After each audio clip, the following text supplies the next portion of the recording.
so we're going to get this kicked off. Our first partner of the evening is Aptus.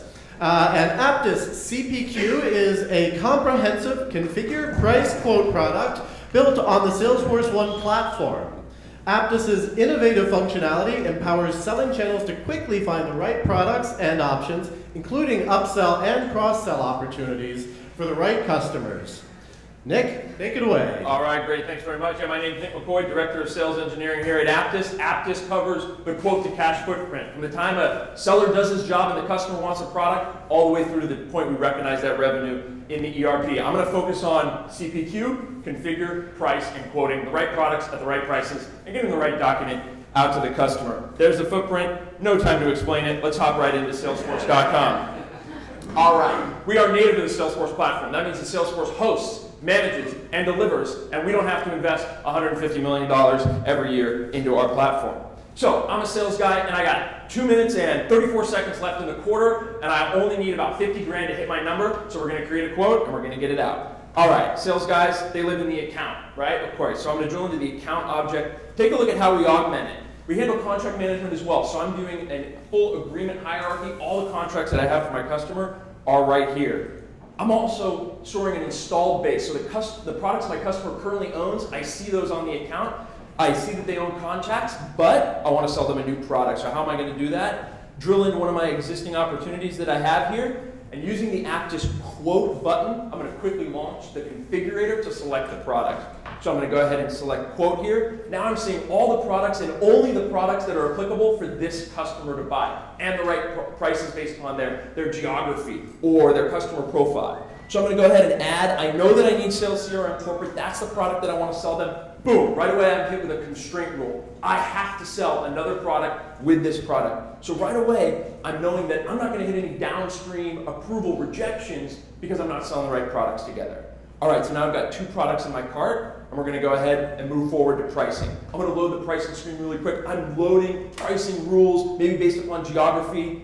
And what I'm seeing on this screen is that based upon this quantity and this discount, this is where my deal falls in to one of these various bands. Right now, I'm preferred. If I up the quantity to 50 here, so I know that I'm selling 50 licenses, and if I'm going to do a 25% discount and a 10% discount, and I go ahead and reprice this page, what's going to happen is I'm going to hit an approval required. So it's stopping me and it's saying, you're going to need to get this approved in order to move forward. Well, that's not okay because I only got 3 minutes to go, so I'm going to reduce the discounts down to 10. Now I'm going to finalize this quote or configuration, and here's my quote header. It's got all my line items, all my products right here. So I'm going to go ahead and click Generate, and I'm going to generate a customer-facing document that's got all the right products and the right services right inside that file. Of course, this is all also available on a mobile device because we're native to the platform. So super quick, super easy. Directly from this quote, I can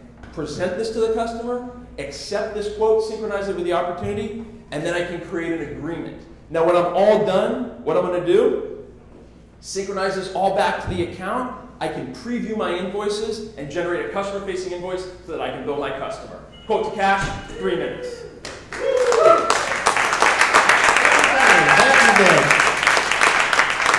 All right, next up, we have ClickSoftware. ClickSoftware is a leader in the mobile workforce management space. ClickSoftware's expert apps are built on the Salesforce One platform. The apps are for advanced scheduling and employee shift management. Matt Wolf worked 4+ years at Salesforce and now works for ClickSoftware, heading their Salesforce Alliance. I'm pretty eager to see this one. I just had one of my stakeholders come to me a couple days ago and say, we need some scheduling software. I thought, oh, I haven't looked at that in a while. So, Matt, I'm looking forward to seeing what you got here so I can take this back and tell them, here's what we're going to be using. Excellent. Thanks, Luke. Take it away. Now let's see if this is going to show up here. Okay, so ClickSoftware. Thanks so much for being here, folks. ClickSoftware is the worldwide leader, as Luke mentioned, for mobile workforce management, for field service. That's measured by Gartner's Magic Quadrant many years in a row. That's measured by revenue, and we're thrilled to have joined into the Salesforce ecosystem 2 years ago, and we've had one of the fastest starts in the history of the Salesforce ecosystem by customer adoption, by revenue count. It's been a huge growth story. As you folks in the room are kind of pillars of the Salesforce ecosystem, I encourage you to engage with us, learn about the story. It's really game-changing for many companies. And I'm going to set the scene a little bit of background. Is that what we do is scheduling. People think, oh, scheduling, I can do that with a spreadsheet. Of course, that's not the case. It gets very complex very quickly. So we think about appointment booking, which is for your salespeople going out in the field. We think about shift management within your company. There's an inordinate amount of variables having to do with what's the skill of the worker, what's the equipment that's with them, what are the union rules, lunch breaks, etc. It's extremely complex, and ClickSoftware has deep algorithms. Some of the largest customers in the world, as you can see, the largest companies in the world, and down into the mid-market. We have 3 apps on the AppExchange. Our expert apps are native on Salesforce One. Field Expert, you're going to get the first look of it. One of the first looks at it today, went live on the AppExchange yesterday. First, I want to show you our Shift Expert app. So we were the first to be on the AppExchange for shift management. Now we have prospects the size of Starbucks, McDonald's looking at this, large finance, large manufacturing, but it goes all the way down to small companies. Here, this example is a bakery. A gentleman in here said he had a bakery, Duran here, and so I said I'll show the bakery. 15 workers in a bakery.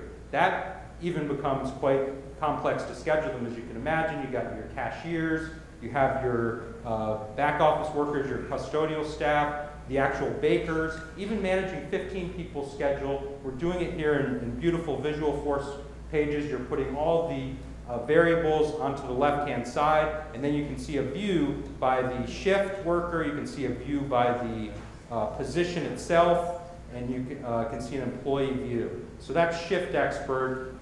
Our other app, as I said, just launched yesterday, Field Expert. This is for your mobile workers out in the field, sales folks going out, service folks going out. What's the street level routing? What's the equipment with them? What's the skill sets? All optimized. Optimization as a service. It's not bucketed scheduling. It's scheduling that is optimized with the push of a button. Come visit us at the booth tomorrow to learn more. Thanks. Thank you very much, Matt. All right, so Cornerstone OnDemand, for those of you who don't know, is an industry leader in learning management. Cornerstone for Salesforce is the first and only learning management system built native on the Force.com platform. It can be used to train internal employees, partners, or customers, all linked to the existing user records in Salesforce. Casey, Jonathan, tell us about it.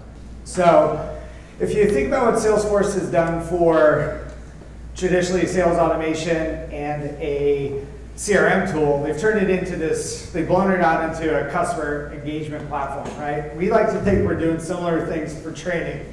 Training, boring, right? So what we've done is we've taken training and we put it inside of Salesforce where your CRM data is. So now we're turning it into a productivity tool. We're turning it into a Salesforce adoption tool. So you'll be able to get more out of your Salesforce investment. So let's start. What the problem we're solving for is how training everybody, anyone. So we could train your internal users, we could train your partners, your customers, your externals. We're going to show you a couple use cases. First one here is a partner. Partners logging into a community. Has anyone worked on a community here before? We are going to help. What's the first problem with communities? They're trying to get people to log into them. So one of the adoption tool pieces are, we're going to help and manage all of your partner education inside of the community by simply turning on our native My Training tab, right? So this is simple to expose in the community. Let's show you what a customer situation is. Anyone recognize this? It's a Salesforce Success community. People are going to be driven there to take help and training, and hopefully once they're there, they're going to be interacting with ideas and answers and everything else in cases, right? So this is an example of educating customers, tracking that back inside of Salesforce to understand what they're doing. So we'll jump into an internal use case here. You know, I'm a channel manager, John, channel manager. I've assigned my partner education. It's great for me to understand at a fingertip, right on the account record and the contact record, what's been assigned, what's their progress, do I need to incentivize them to take training?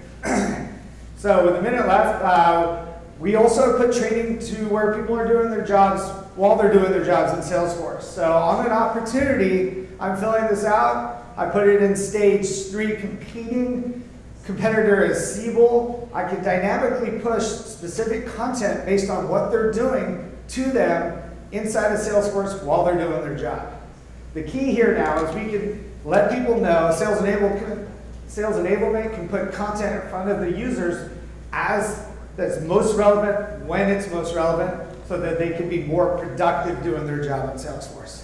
So because it is an LMS, we track that information, who's taking that training back to the user record, correlate it to their Salesforce core objects like opportunities, and we can run reports and diagnostics and analytics to tell, is training working? Thanks very much. Come see us in the booth. Thank you very much, Casey and Jonathan from Cornerstone OnDemand. All right, so next up, inContact. inContact is a customer experience solution leader and the largest provider of cloud-based solutions for the contact center. The app they are going to demonstrate, the inContact agent for Salesforce, integrates seamlessly and enables organizations around the globe to create more personalized, more empowering, and more engaging customer experiences. Tom, Adam, take us away. Hi, I'm Tom Milligan. I'm Vice President of Emerging Channels within inContact. And as Luke just said, we are the largest provider of cloud-based contact center technology in the world. And today, while I'm happy to be in New York, the greatest city in the world, I am really not a happy customer. Why? Because 2 weeks ago, I ordered some parts from the parts store, and they haven't shown up yet. So I've already called into the parts store, and I'm in queue waiting for them. I'm Adam Ellis, and today I work with both inContact and the parts store. All of us work for companies, and I hope all of us have customers, and we're doing well. We're here today, so I hope that's the case. And this is a common scenario. We have an upset customer. I haven't even talked to him yet. But using Salesforce Service Cloud and inContact together, we're going to take care of Tom, and it's going to be really easy. So he's sitting in queue. I'm just going to go available. And when I do that, it's automatically going to stream pop all of Tom's information here. I'm going to be able to scroll down, answer the call. Hey, Tom, thanks for calling. What can I do for you today? I'm going to scroll down here to the bottom. I'm going to be able to open his case. And when I do that, I'm going to be able to read all the information here. I'm going to say, oh my heck, Tom, you'd like to add 3 parts to your order and you had an issue with the last shipment. I would love to help you out with that today. I'm going to take care of Tom really easily. I took all the stress away from Tom, addressed all of his issues. He didn't have to complain or yell at me. He didn't have any problems. He just called and they were all taken care of. Tom, is there anything else I can help you with today? No way, Adam. That was the best experience I've ever had. Thank you. Well, thanks so much, Tom. So after we get done taking care of Tom, what we're going to do is we're going to be able to disposition the call. And we're automatically going to create a task within Salesforce. That task is going to include all of our Salesforce and inContact information. Now what you're noticing here is we've done all of this within Salesforce. So it's like you don't even have inContact, you just have Salesforce and you're taking care of the customer. Makes it really easy. You want information on the case, you want information on who it is, and if you want to even have access to the call recording, all of that is right here within this task. Very easy to reach and get to. All of this is done through our call scripting tool. It's called Studio, and that's right here. It looks a little complicated, I promise. This is a really fun thing to do. It's Legos for adults. What you do here is just drag and drop. You just grab a script here, just pull it over, connect it, and I just added a play here. As a matter of fact, what you're looking at here is just the call flow that Tom traversed to get to me within Salesforce. So lots of fun here for you to play with. Tom? That is awesome. We'd love to talk to you tomorrow, but by the way, this is one of our favorite quotes. Piper Jaffray says that we are doing for the contact center what Salesforce did for CRM. We feel like we're in pretty great company. We look forward to seeing you guys tomorrow and mingling with you later on in this party. And with 12 seconds to go, let's hear a 12-second applause.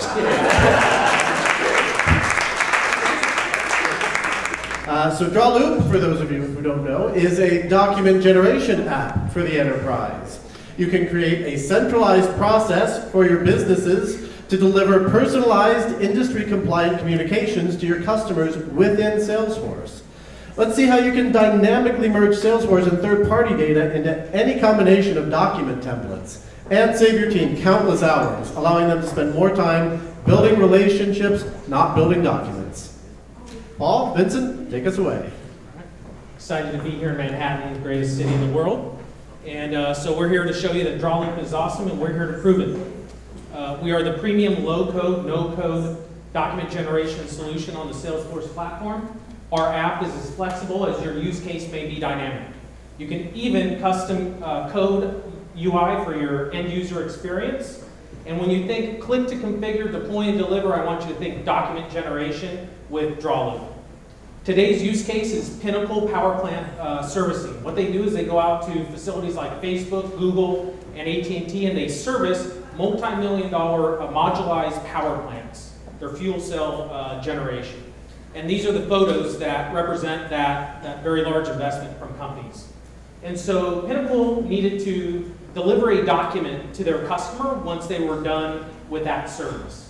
And they came to us with an existing Word document that they wanted to deploy very quickly to all of their customers from their field service agents. They wanted to deliver that through from the ServiceMax platform through the Salesforce One mobile app, delivered with DocuSign, including multiple photos and ad hoc notes from that field service rep.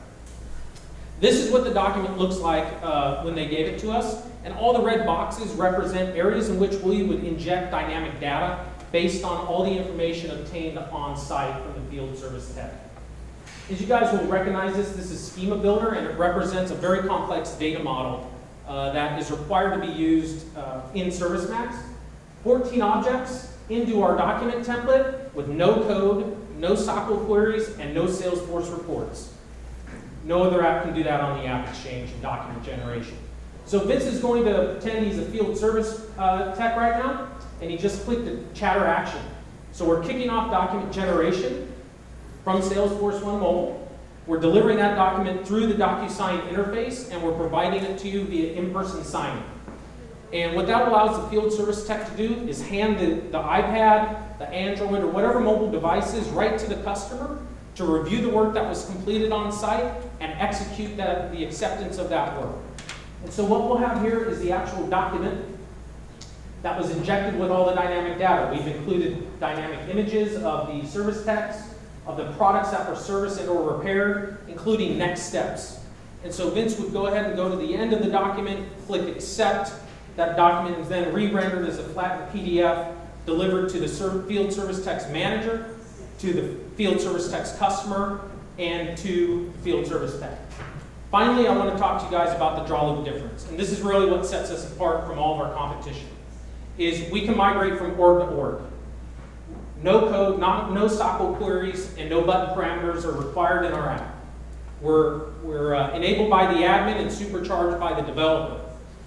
You'll also find that we've been backwards compatible with version number 1, dating back to our first release. We have centralized template management. You can update, create records declaratively, as well as we can get to more objects and more rows of data than anybody else. And that's Drawloop. Thanks for your time. Thank you so much, Paul and Vincent. There will be no safe harbor statement because I'm going to make nothing but forward-looking statements. And it is clear, I hope, that I'm not going to pre-announce any new products or services today, so we're fine. The line up there about building services, not silos, is one that I started using a little while ago because it emphasizes 2 key points. Number 1, we do not sell software. Dang! Someone tell Fortune.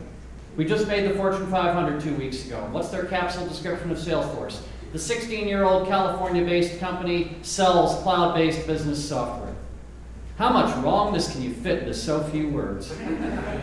We don't sell software. The fact that it's cloud-based is really not the point. If you could do what we do with quantum pixie dust, I'd be fine with that. The cloud is merely the only way we know to deliver the kind of acceleration, collaboration, trust, and mobility that people today demand.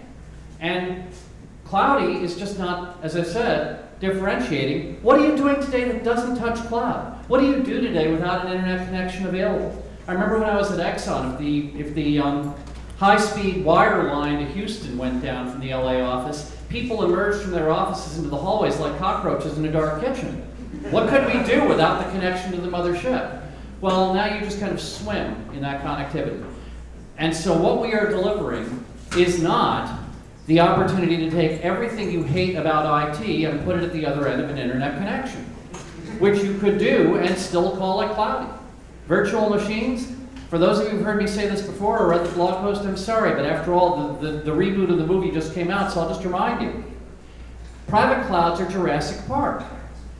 They're little paddocks inside which you pretend it's still 1950, and you can keep the veggie eaters, separate from the meat eaters until something goes wrong, and then there is screaming. That's what private clouds are, capital-intensive complexity that can't possibly be expected to last forever. So, we are about services. We are a service provider. We started with these things. We started with silos, sure.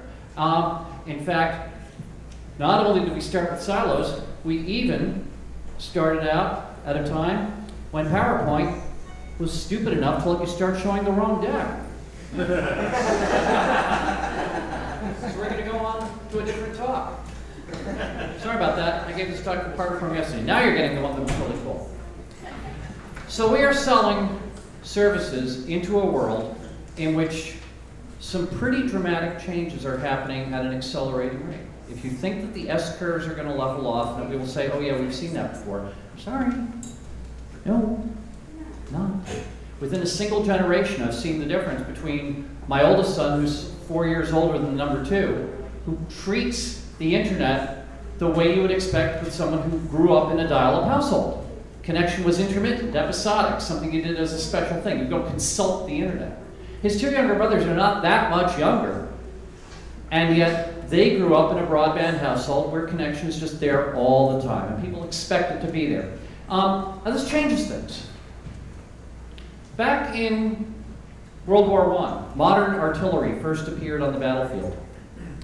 And they became very, very good at one simple thing, which is the guys who can get off more shots with the same number of guns are going to win.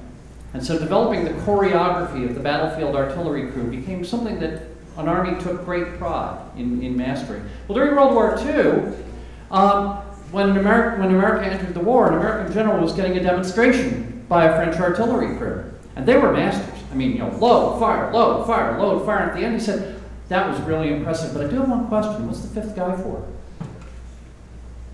And no one was able to explain to him why the artillery crew was 5 people when the 5th person didn't actually seem very busy. And they thought, maybe he's there in case someone gets shot. Maybe he's there. They didn't know. They went and did some research.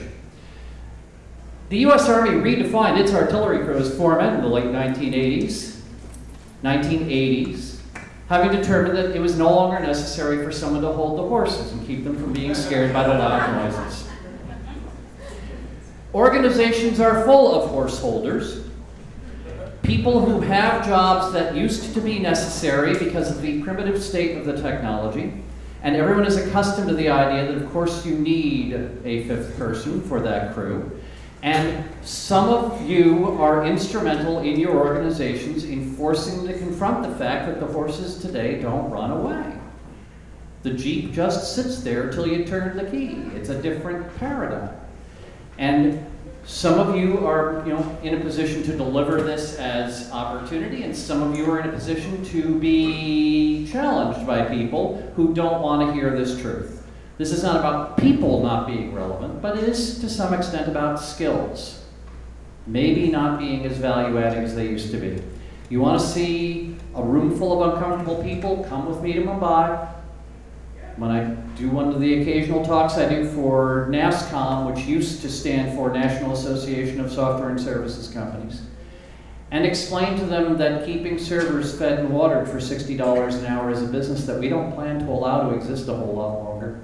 Between us, Google, IBM, Fujitsu, Hewlett-Packard, Microsoft, and Amazon, the world's going to have as many servers as you need, and you're not going to be paying people to do patches and updates on them on a server-by-server basis. You're just not. So you can move up the value chain and become a business process engineer, or you can go back to the farm. The farm sucks. Peter Drucker and others have talked about this. There are going to be industries dismantled. Someone said, you know, the global financial crisis of 2008 was sometimes, 2008 was sometimes called the Great Recession. Wrong. In a recession, bosses said to workers, the warehouse is full, you're all getting 2 months off without pay, and we'll call you up when, you know, the inventory's been worked off and ready to go back to production. Someone said it wasn't a recession. It was a reset. Entire categories of job simply ceased to exist at the scale they did before. Bank tellers, airline counter clerks, any number, you know, travel agents. There are still some of them in the world working in boutique level businesses, but as mainstream businesses, a business you can get with a high school dropout education or even a year or two of junior college, no, I'm sorry. Whole gray collar, pink collar categories go away. And so what we're actually going to need, and for those of you who thought George Clooney had a crummy job up in the air, going out and doing exit interviews for individuals, imagine being the people who have to do exit interviews for entire companies. There's going to be a cadre of people who go out into the world and help companies make a transition from what they thought they did, which is no longer value added, to helping them discover the enduring value of knowledge they have that they never before thought was their product. You could call it the great unbundling. You've seen this in our own industry. It used to be you bought a $25,000 CAD workstation that included software and training. Well, it was buried in the margins on that $25,000 bill, right? And then over a period of maybe about 1 year, that suddenly became a $3,000 compact with a $400 AutoCAD license on it, and there was nowhere for the training to hide. It had to be unbundled. People were saying, training costs that much? Dude, the training always costs that much. You just weren't confronting it as a line item on an invoice before.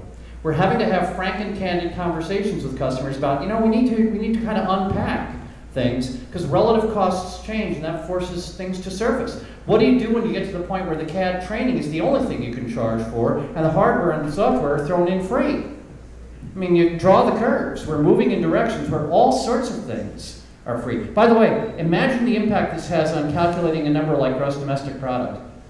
Someone said, let's just play a little thought experiment here. Let's adjust for the inflation in things like food and housing and ask you the simple question. Would you rather be making $100,000 in 1980 or $50,000 in 2015? Let me remind you, in 2015, you've got free global video phone service.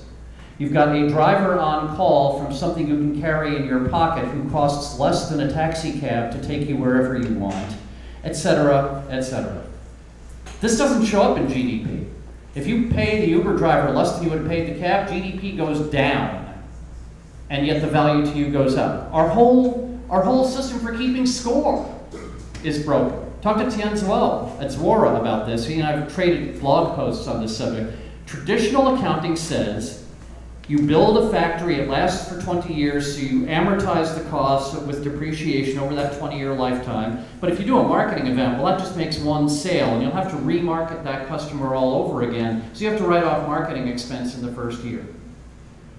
We don't have factories, but we do this thing called Dreamforce every year that creates a customer base that generates revenue for a period of maybe 3 to 10 years. Arguably, we should be able to depreciate Dreamforce, and we don't care about factories. And more companies, of course, work the same way. They use Flexcon or Foxconn or Flextronics to manufacture their products. They don't have any investments in durable assets. They don't care for depreciation. But they are building revenue bases from recurring revenue from subscribers. The accounting system doesn't capture this. We're playing the game on a field that was drawn in the 19th century with rules that were written on parchment and wondering why the game doesn't seem to make sense anymore. Well, we have to be courageous about this. We have to go out to Wall Street and say, stop bitching about GAAP, look at our free cash flow. Marx said famously and unprintably, a word I will not use, you can make the GAAP do anything you want, but you can't blank with FCF. You can't manipulate cash. And he's right, but you have to find different ways of keeping score. Now this might seem a very bleak statement because all I've talked about so far is the jobs that are going away, but there are going to be some amazing jobs that didn't exist before. This is a list. The numbers indicate where they were on a list of 100, but I picked off the ones that I thought you'd find interesting. Privacy theorists, privacy ethicists. It used to be privacy was a side effect of bad technology. You couldn't get into the file room, so it didn't really matter what was on file for you. You didn't have a key. You wouldn't be allowed in there. Well, now that information's out there, as a whole bunch of federal employees have just discovered. You didn't leave digital breadcrumbs with every activity you did. I never call into daytime talk radio, even though I work from home. But one day I was provoked beyond endurance when someone from the ACLU was kvetching about cameras in Santa Monica capturing people's activity walking up and down the street and the gross infringement of privacy is represented. And I called in and said, I'm sorry, look, you can wear a big hat and sunglasses. And if you think someone's going to pay somebody to look at the video feeds from 23 different video cameras and try to stitch together a record of your movements over the course of the day, you must think you're a really interesting person. But if I want to know not merely that you went into a bookstore, but what books you bought, I can do that just by sniffing your credit card records. I can put together a metadata trace of who you called and how long you talked to them right after what book you bought, and come up with some pretty interesting insights into what you think is important that I would never get from a video camera. So privacy, we have whole new ways of thinking about the trade-off between privacy and commercial value that we're going to be making as individuals, and the companies had better get right, because if you get it wrong, it's tremendously toxic to your brand, it's tremendously difficult to salvage it. So companies really need to work on this hard. Genetic modification designers, again, you didn't really used to have options in this area, now you will. What's an operator certification specialist? We're going to be flying around a lot of drones. We're going to be doing a lot of teleoperation. We're going to be doing surgery with robots. We're going to have people who need to learn different ways of operating systems they don't touch. We don't really understand the human factors of some of these things. What's the role of a supervisor of an autonomous truck, which are driving on the highways in Nevada right now? It's not being a driver, it's something different. We don't really know how to train that kind of thing yet. What's a 3D printer ink developer? You think you know what printer ink is. It's that stuff that costs more per microliter than Dom Perignon. It's a really good business to be in. But other kinds of ink will be biological. They're printing pancreases. They will be metals. They are printing rocket engines at SpaceX, where my youngest son works. They are printing in conductive and non-conductive materials to build circuits and chips on the fly. It's a fascinating subject. It involves physical chemistry, metallurgy, any number of things. It's going to be a whole new field. Augmented reality architects, what's that? That's Ellen Page's job in Inception. Visualizing spaces that people can navigate, but that don't necessarily conform to any reality you could physically realize. We're going to be using these things for any number of things. We're going to be using them as visualization tools for financial training. We're going to be using them as training environments. We're going to be using them for all sorts of things. It's going to be a new way of thinking. Here's a really good one, cryptocurrency bankers. Didn't used to have that before. You bit the coin if you wanted to know if it was counterfeit or not, right? Well, someone at a conference in Banff earlier this year said, well, of course we take payment in Bitcoin. It's the most counterfeit-proof transaction that's ever been developed. And understanding the blockchain protocol that underlies the Bitcoin application, blockchain takes everything you hate about digital and says, well, it doesn't really need to be that way anymore. We can have truth shared across an entire network instead of depending on one particular asset under control. It turns a whole lot of the things we think we know about doing computer-based stuff really quite inside out and upside down. These innovations don't just happen.